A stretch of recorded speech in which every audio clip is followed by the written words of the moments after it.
Les objectifs de ce projet sont multiples. L'objectif global, c'est faire en sorte que, avec la réduction des impacts négatifs, qu'ils soient ceux du changement climatique, ceux liés à la construction des infrastructures, que les populations riveraines du bassin, ces populations-là, soient en capacité de résister à ces impacts-là, mais d'accroître leur richesse. C'est l'objectif global. De façon plus spécifique, il y a ce qu'on appelle une composante pour le renforcement institutionnel. Déjà permettre à l'organisation que nous dirigeons, qui est une organisation de référence, on ne le dit pas souvent assez, c'est une organisation qui n'est pas visible dans sa zone d'intervention, elle gagnerait à le faire parce qu'elle est citée aujourd'hui comme une organisation de référence dans le monde. Et donc, la capacitation de cette organisation pour qu'elle soit encore mieux adaptée aux évolutions que nous connaissons, qui sont climatiques, mais qui sont d'autres ordres également. Et à travers cela, il y a les formations, il y a tous les outils aujourd'hui qui peuvent être mis à disposition, que ce soit les outils qu'offrent les nouvelles technologies, l'information et la communication, et les études de tout genre qui sont menées pour renforcer notre connaissance de cette ressource rare.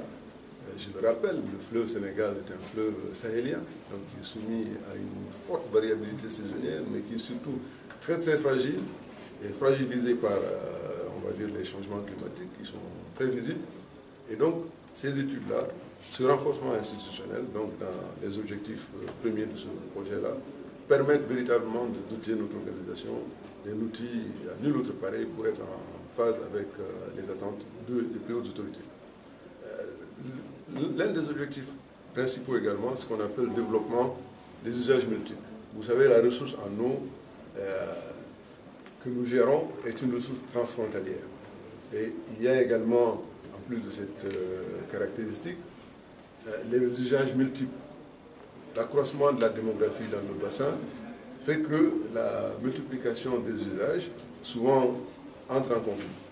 Et il faut qu'il y ait une bonne maîtrise, justement, de tous les aspects liés à cette multiplicité des usages, mais surtout il faut plus, j'aime bien ce terme, la capacitation des acteurs pour qu'ils comprennent que cette ressource qui est disponible aujourd'hui est rare et qu'il faut la gérer en toute conscience et qu'il faut la gérer en fonction de ces activités que sont l'agriculture irriguée, vous savez que ce soit au Sénégal, en Mauritanie principalement, qui sont dans la vallée.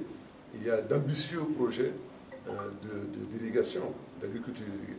Ce sont des programmes que nous soutenons, que nous encourageons, parce que le but premier de l'organisation, c'est ça, c'est assurer l'autosuffisance alimentaire. Certains diront même la souveraineté alimentaire.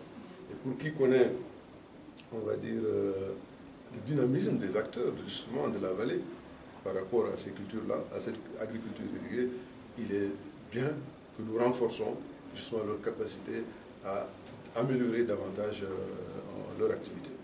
Ça, c'est la maîtrise de la ressource en eau par, on va dire, la création d'autres infrastructures.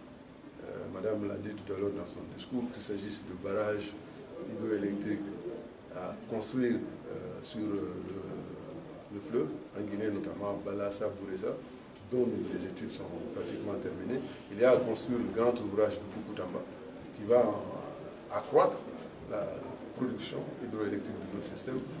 Et vous le savez, l'hydroélectricité a cette qualité-là d'être une énergie propre, renouvelable et plus accessible du point de vue du coût que les autres. Donc toutes les sociétés électriques en sont demandées. Donc véritablement, le PGIR est un projet, on va dire, à très fort impact de développement socio-économique. C'est pourquoi cette réunion est d'une importance capitale. Je pèse bien le mot. Et c'est lieu de vous remercier, d'en faire l'écho, pour que chacun comprenne qu'en plus des aménagements qui se font, il y a également des activités qui sont peut-être pas très visibles, mais qui au quotidien participent à faire de l'OMS cet outil d'intégration que beaucoup nous envient et que nos chefs d'État regardent avec beaucoup d'attention, et surtout que les populations au quotidien, on va dire, sollicitent. Et c'est tant mieux.